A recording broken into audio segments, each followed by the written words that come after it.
Okay, so we're going to learn names and formulas. And there's two ways to name things.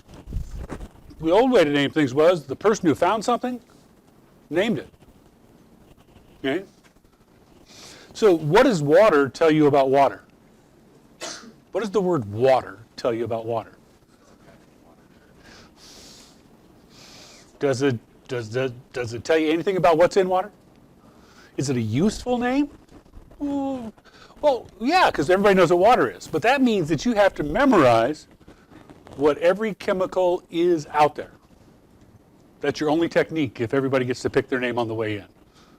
Okay? Milk of magnesia. What the heck is milk of magnesia? What is a magnesia and how do you milk it? Right? What does that tell you about it? Actually, it tells you a little bit about it, but hey. So we don't want to go with, those are called the common names. We don't want to use common names. We want to do systematic naming. So systematic naming is a group of people sat down and said, there is a right way to do this. And this is the way. So we don't rely just on our memories because they don't tell us very much about the chemical. We don't rely because there's way too many to memorize. There are way too many chemicals out there for us to memorize them.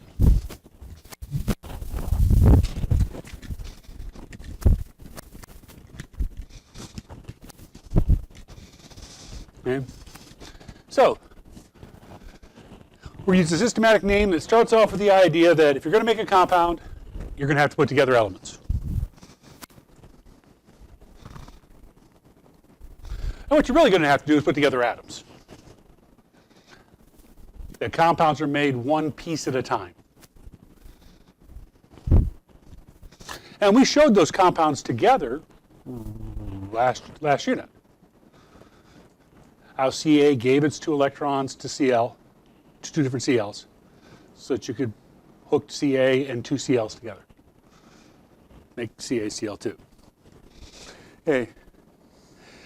So, now, if we're going to write these names should tell us how many and what kind of atoms they are. It may not, or there may be a way it may not tell us, but it may make it easy for us to figure out how many there are.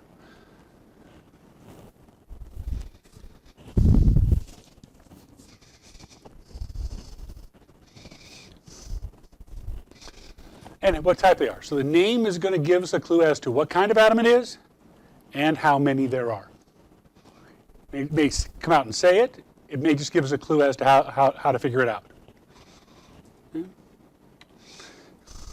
Now there's 2 types of compounds because there's 2 types of bonding. We stuck atoms together in 2 different ways last unit. One way was they came together and shared electrons. And the ones that made those molecular compounds were the ones that were made up of just nonmetals or nonmetals and hydrogen.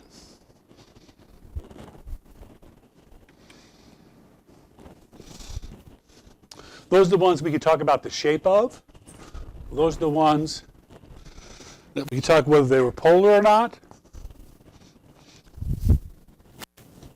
Those are the ones with double bonds and triple bonds. Okay.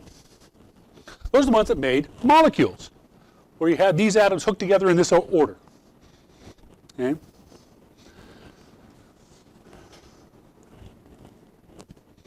Everybody comfortable with what makes a molecular compound? You can identify it because it's made of just nonmetals, things to the right of the zigzag line. Okay. If molecular is one kind of compound, what's the other kind of compound? What was the other way we stuck things together? We did it with ions, right? So the second kind is called an ionic compound. It's called ionic because it's made up of ions, cations and anions.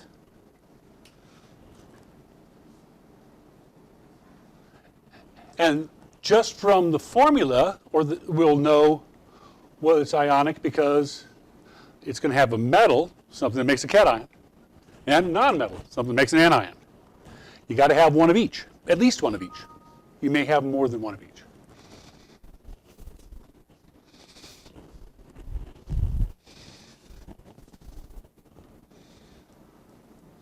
So the metals lose electrons, the nonmetals gain them, and it's the same electrons. So the electrons lost by the cation are gained by the anion.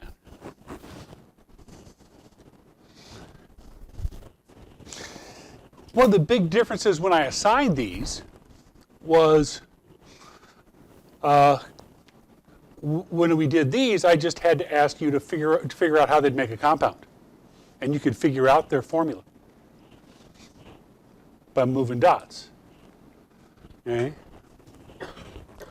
So we could do those fairly easily. Okay? I didn't have to tell you it was going to be CaCl2. You could figure out there had to be 2 Cls. Whereas in NH3, I had to tell you NH3. Okay? And the reason why is they don't make molecules. The cations and anions just surround each other. And you can't tell which one reacted with which one.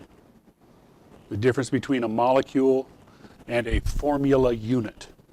Because all we can really tell about the ionic compound is what the formula is. How many of these for how many of those? Because they surround each other. So, formula unit. So we got 3 smallest pieces, because we had to add one. Atom, smallest of an element. Molecule, smallest of a molecular compound. Formula unit, smallest of an ionic compound.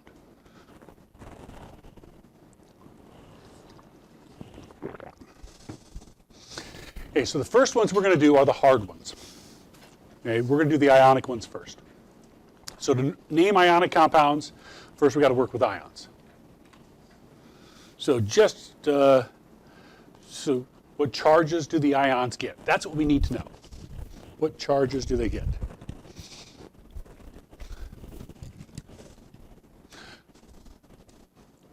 Okay, so the group A elements, you can tell what kind of ion they're going to form. Remember the group A's are the tall ones, the representative elements.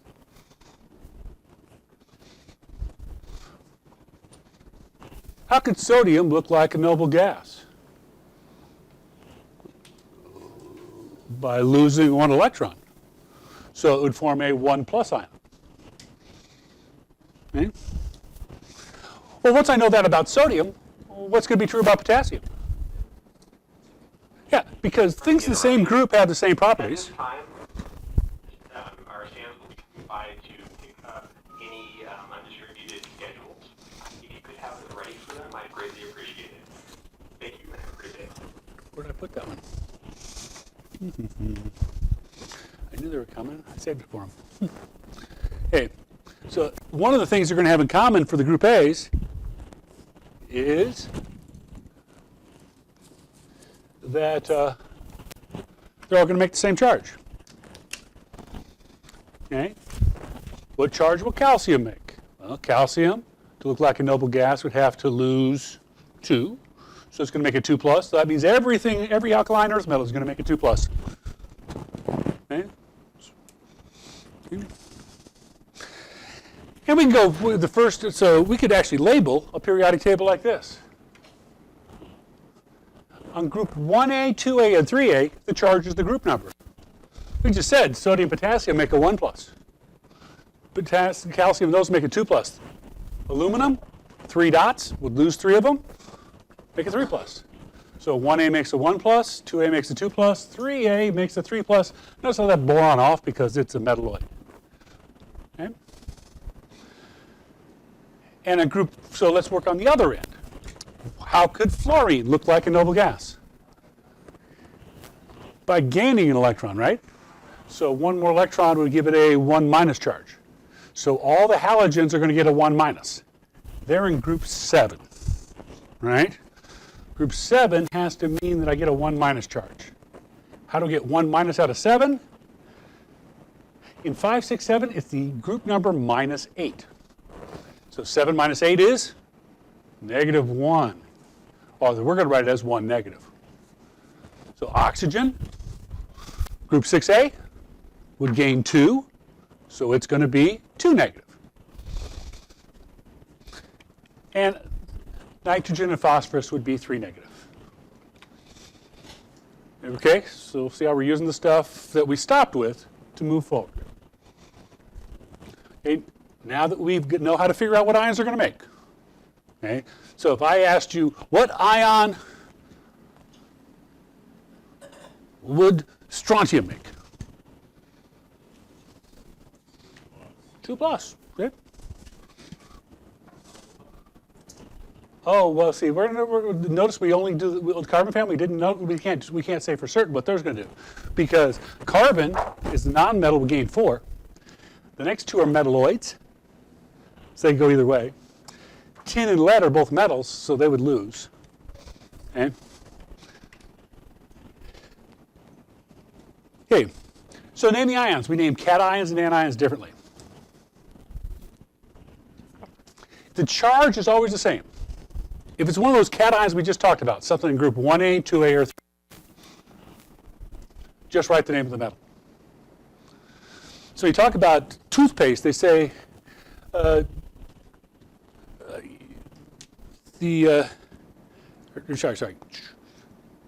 When they say you need calcium for healthy bones and teeth. We did a lab with calcium. We took that chunk of calcium and put it in water. Do you think that's the calcium we need for healthy bones and teeth? What would happen if you ate that piece of calcium? Why, it would do exactly what it did in the dish. Bubble, give off jets, get hot. Okay? We don't want calcium metal. We want calcium ions after it's already reacted, after it already looks like a noble gas. So calcium is calcium the metal. Calcium ion is calcium with a 2 plus charge. Okay? Now, the ones we didn't do, the transition metals, the Bs. The problems with the Bs is most of them can take more than one kind of charge. So sometimes chromium loses 2 electrons, sometimes it loses 3, sometimes it loses 5, and sometimes it loses 7. No, sorry, it loses 6, doesn't lose 7. It loses 6. So can I say chromium ion? That doesn't do me any good, right? I need to know which one of those it is. Okay? So the name has to tell me which one of those it is. And it does by writing that charge as a Roman numeral in parentheses. So you need to know your Roman numerals up to 8. Actually, only up to 7. So everybody knows Roman numerals up to 7 are I, II, III, IV, V, VI, VII. The ones people mess up are 6 and 4. You don't know where to put the I. In 4, it goes before.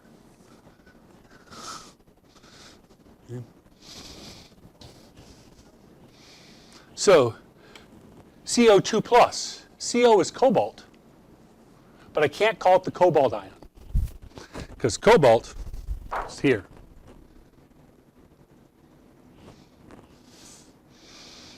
It's not one of the. There's no one cobalt ion I can talk about, so I have to tell you which cobalt. It's cobalt 2 ion. See the Roman numeral in parentheses.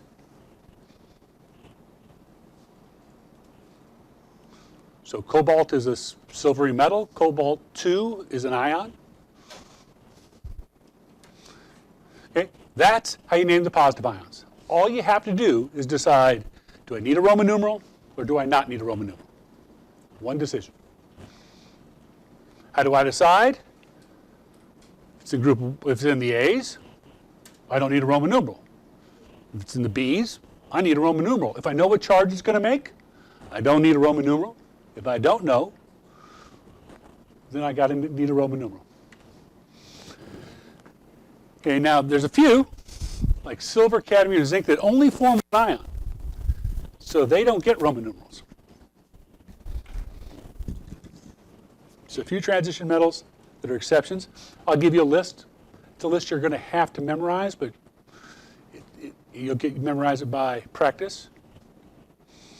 So for example, silver is always 1 plus. When silver makes an ion, it only makes a 1 plus ion. Because silver, if you think about it, is D10S1. It's one of our exceptions. And if it loses that 1 electron, everything's full. And it's happy. So, and it's not going to want to lose 5 more to get to a half full. Right? Zinc always forms a 2 plus ion because zinc is S2D10. Take off the S2, D10 is full. So zinc always makes a 2 plus ion. And cadmium, which is just below zinc, does exactly the same thing.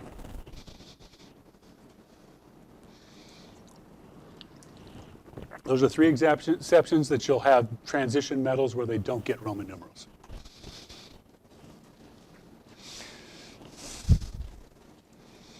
Those are the rules for naming ions. Naming positive ions. Really complicated? Okay.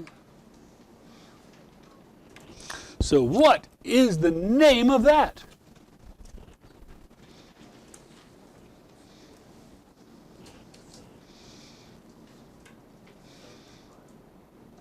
Na is sodium. So is the answer sodium? No, it's sodium ion. Ca2 plus. Calcium ion. Pretty simple. Al3 plus. Aluminum. Does aluminum get a Roman numeral? Well, it's a group 3A. 3A doesn't get a Roman, A's don't get Roman numerals. 3A doesn't get a Roman numeral, so it's just the aluminum ion. Fe3 plus. Fe is iron, so I call it the iron ion. It's in the B's, right? So if it's in the B's, I need a Roman numeral. What Roman numeral should I pick? I should pick 3 as my Roman numeral. So it's the iron 3 ion. And the reason why we have to call it the iron 3 ion is because of this. There's an iron 2 ion. That's why we have to see the need. Calcium's always going to be 2 plus. Iron is sometimes 2 plus, sometimes 3 plus. So in these, we need a Roman numeral to tell you which one it is. Except for silver, zinc, and cadmium.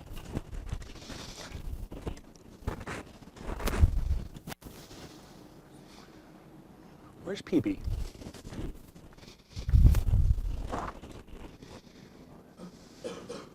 PB is lead. Okay, so lead, does it get a Roman numeral? Is it in 1A, 2A, or 3A? No, it's in 4A. What did we say about 4A?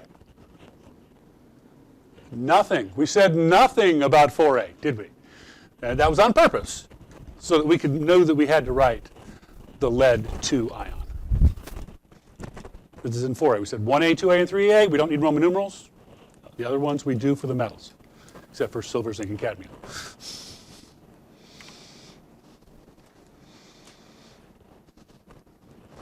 Li plus.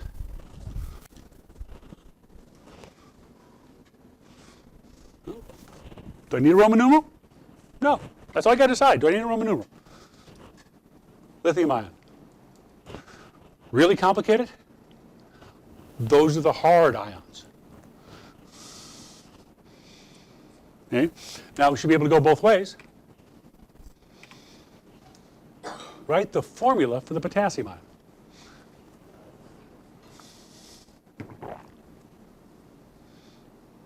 Let's people like to write down the question. Okay, so what do you think? Well, I got to find potassium on the periodic table. It's not P. It's K. So I'm going to write a K. And I have to decide what charge it's going to get. Well, it's in group 1A, so it's going to get a 1 plus or just a plus. It's okay to just put plus. I'm putting the 1 there to emphasize that I know it's a 1, but it's okay just to put the plus. Just like in math, X has a 1 in front of it. Okay, the magnesium ion. It's Mg. It's in group 2A. Now, there's 2 clues that it's not manganese. One is it's Mg, not Mn. The other is that I couldn't say manganese ion. I'd have to put a Roman numeral on it. Right?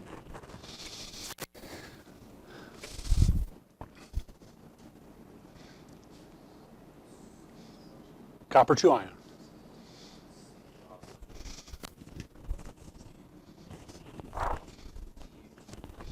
Cu, and the 2 means that it's got a 2 plus charge.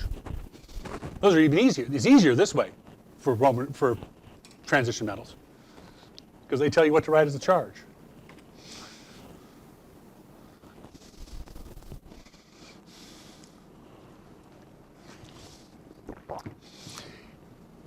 It's Roman numeral testing time. I went to the list. You guys are struggling. Where's the I? After. So this is CR6 plus, because if the I was before, then it would be 4. Okay.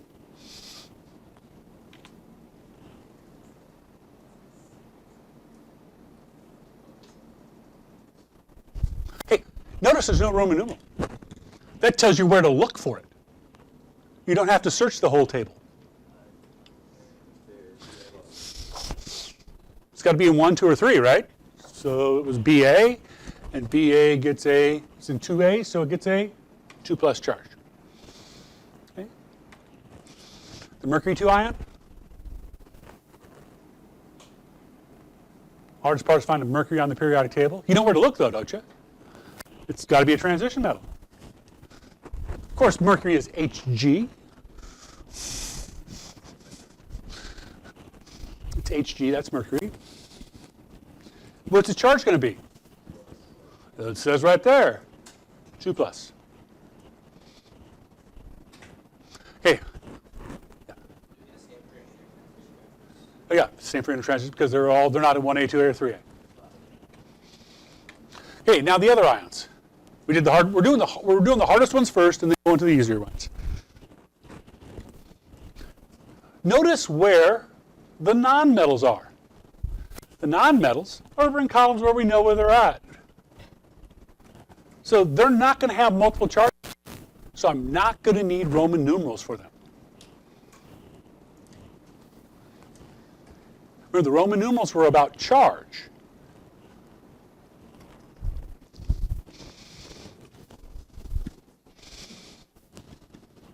And for nonmetals, change the ending to "-ide".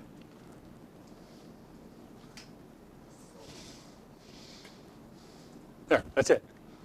Oh, and put the word ion after it.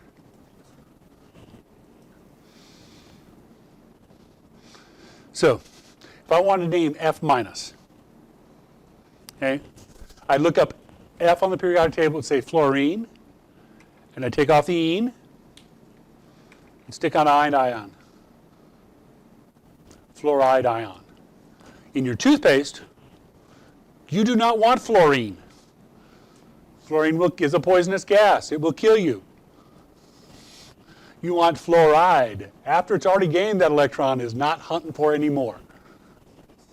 Okay, because they'll take them from you. Oh, by the way, this is the whole list. This is the whole list of rules.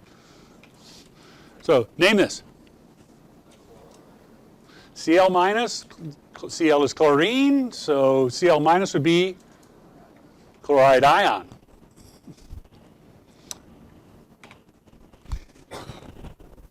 N3 minus. Nitride. We like to go with one syllable in the "-ide. They try to do. Yep. Br minus. Br is bromine. I told you we did the hard ones first, didn't I? O2 minus. Oxide ion going with some, is it challenging you to the ends now? Ga3 plus.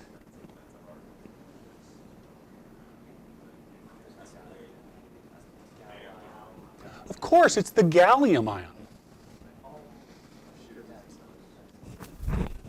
Positive, negative.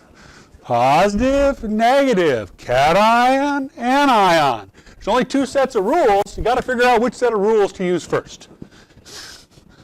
I was a little mean, but you got to put the trick in there because that's the mistake you're going to make. You're going to try to put ide on gallium. Good luck. Okay, so let's go the other direction. What is the formula for the sulfide ion?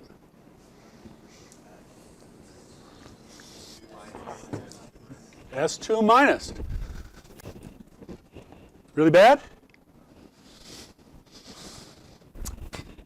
The phosphide ion. P, and you got to figure out its charge. And you know, I'm not doing the math, I'm counting. 1, 2, 3. Right? I put the numbers at the top, but I usually just count because it saves me from memorizing. Okay? So that's P3 minus. The strontium ion.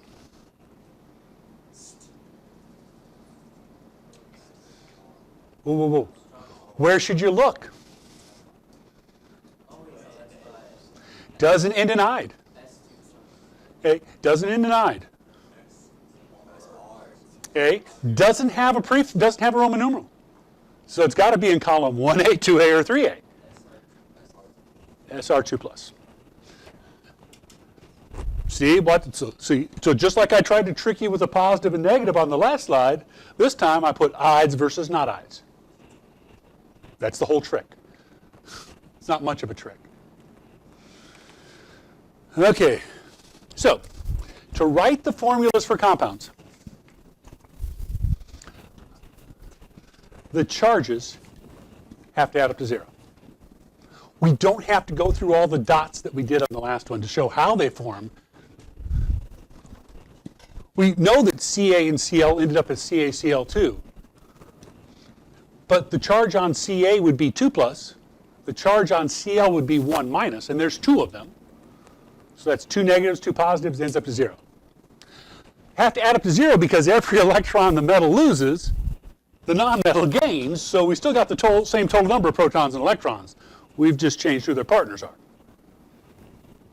So to write the formulas, you get the charges. And you're going to have to get the charges on the positive pieces and on the negative pieces. On the positive piece, you're going to be able to get it from the name, iron 2, or you'll be able to find it on the periodic table because it'll be in 1A, 2A, or 3A.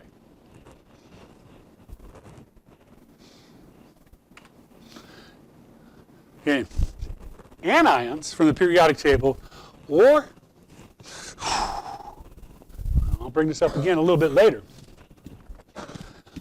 Last unit we said there's a whole group of ions that sticks together and have a charge, and we drew those structures. We called those polyatomic ions, the ones with charges. Okay? There's a list of them in your book. Bad news. You're going to have to memorize it. Why? Because when I asked college teachers what they wanted students to know when they walked in the door, one of the things they said was, they should know they're polyatomic ions. So if we teach now, you'll forget them for a couple of years, but they'll come back fast the second time. Does that make sense? Okay. So we're going to get the charges from the cations and the anions, and then we're going to balance the charges by adding subscripts. Sub, below, script, written. The number's written down low. So we put charges as superscripts. We put the number of atoms as subscripts.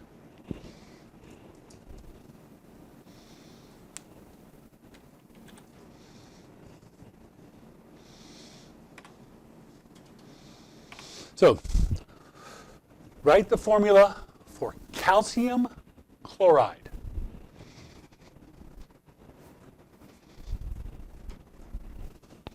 So first, calcium. They're not talking about calcium the metal, they're talking about calcium the ion. Ca is 2 plus.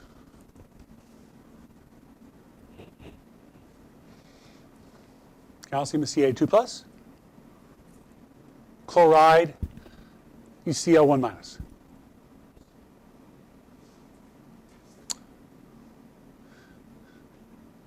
If I just put them together, they wouldn't add up to 0. I need another Cl, don't I, to make them add up to 0. So that would take 1 Ca and 2 Cls. So the final formula, is CaCl2.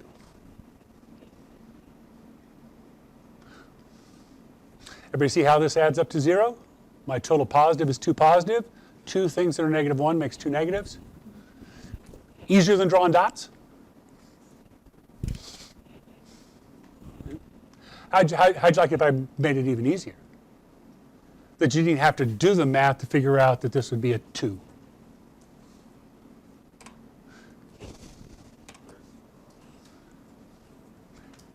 So if I asked you to write the formula for barium nitride,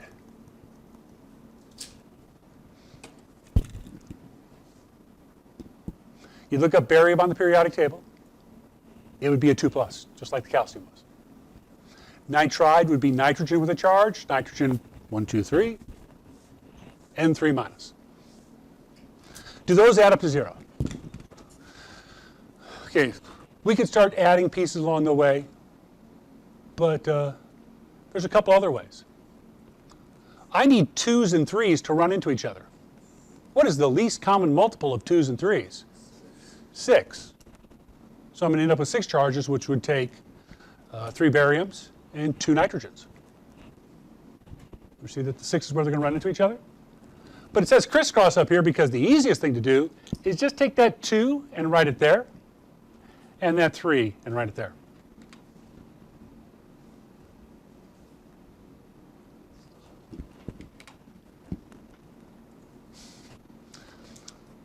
The only thing you have to watch out for is just like in simplifying fractions, you want the lowest ratio. So if you got a 2 and a 4, you'd simplify it. Because formula unit is the lowest ratio. Easier than the math? So, but it makes it add up to 0 because 3 things that are 2 positive is 6 plus, 2 things that are 3 negative is 6 minus. There's our 6, there's our 0. Right? So reduce the ratio if possible.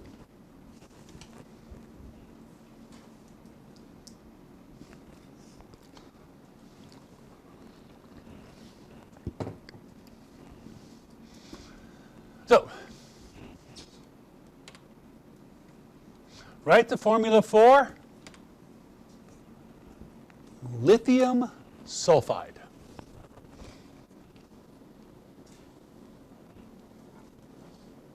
Okay. First word is lithium, positive piece. Positive piece is always first. It doesn't have a Roman numeral. So I'll be able to find it 1A, 2A, or 3A. It's in 1A, it's one of the alkali metals. So it's Li, and it's got a 1 plus charge. Because it's in group 1A. Sulfide is sulfur. Sulfur's in group 6. 6 minus 8 is 2 negative. Well, I'd have to move over 2 to get to a noble gas. Do those add up to 0? How could I do that? Well, I just put the 2 here, and the 1, I don't write 1s. And that's it.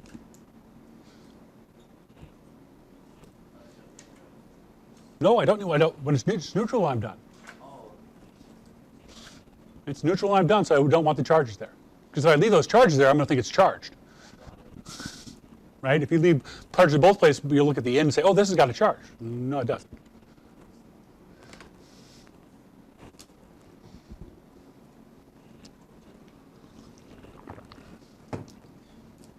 Hard part, finding tin on the periodic table. Hint, it's got a Roman numeral. So you look at all its transition metals, can't find it there, and then you look in 4A. Right at the bottom of 4A is SN. SN is 10. What charge does it have? You can't tell from the periodic table, but it told you that it was 2 plus. Oxide.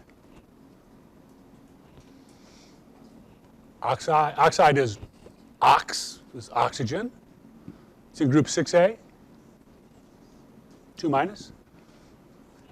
Add up to 0. Yeah, we're done.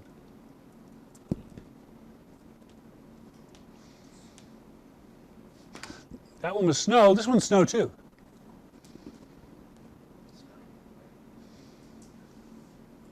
Snow. This one's snow too.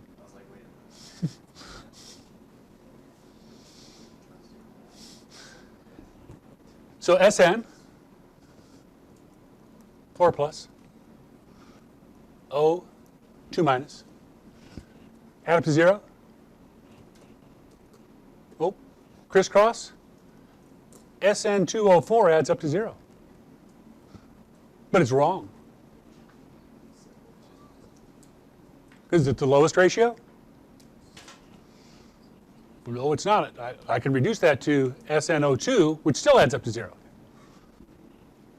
Just like reducing fractions, got to all be divisible by the same number. Or if you go back here, 4 plus and 2 minus doesn't add up to 0. How can I make it add up to 0? Add another 2 minus. That's really what we're doing, but the crisscross makes it a little faster. Copper 2 sulfide. Don't cuss when you see this.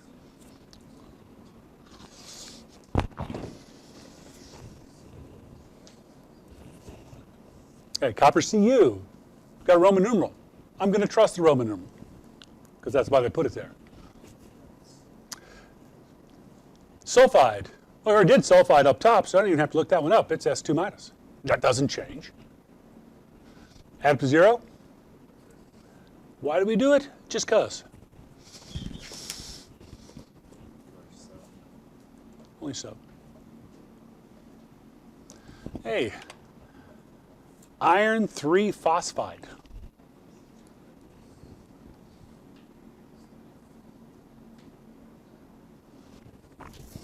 Well, iron's Fe. Fe's 3 plus. Phosphide. P. 1, 2, 3. Add up to 0. Yep. I mean, you could do the crisscross, 3 and 3, and then reduce. You get the same answer. Okay. I'll give you a tough one.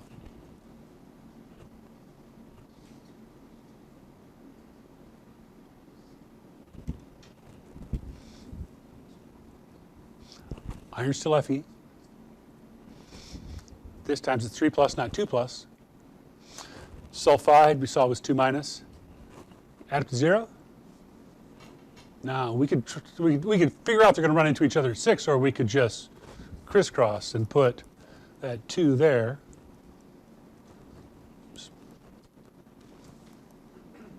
And that 3 there. And that's going to add up to 0. Extra super hard?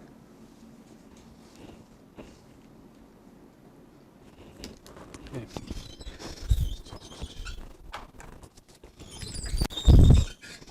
Go check. There. Da, da, da. Da, da, da, da, da, da, da.